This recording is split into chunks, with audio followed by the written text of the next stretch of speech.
Now to another case of unfortunate timing for President Obama. Just a few days ago, he touted Yemen as a success story.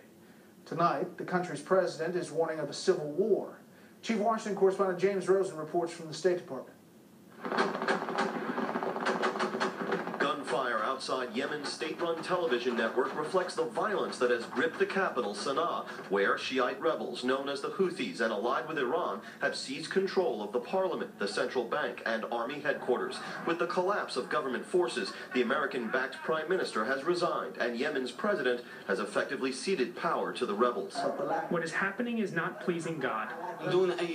We're trying to restore security. This is a victory from God.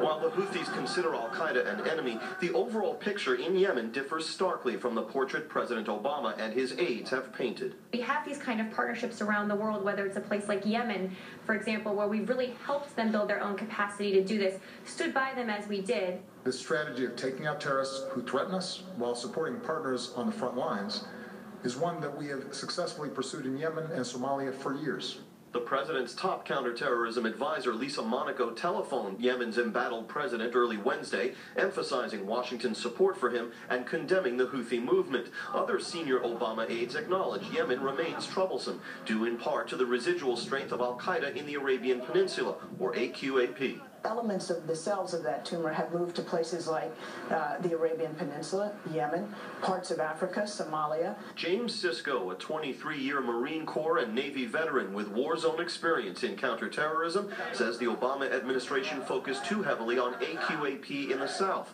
and not enough on the Houthis in the north. Just as it's short-sighted in the strategy on ISIS, in Yemen we've seen that they ignore the Iranian influence, which tells a tale of how the administration doesn't want to engage Iran. Last week, the U.S. Embassy in Sana'a, citing terrorist threats, urged Americans living in Yemen to leave the country. However, State Department spokesperson Jen Psaki told our Shepard Smith this afternoon the department has no announcements to make about the status of U.S. Embassy personnel. Brett?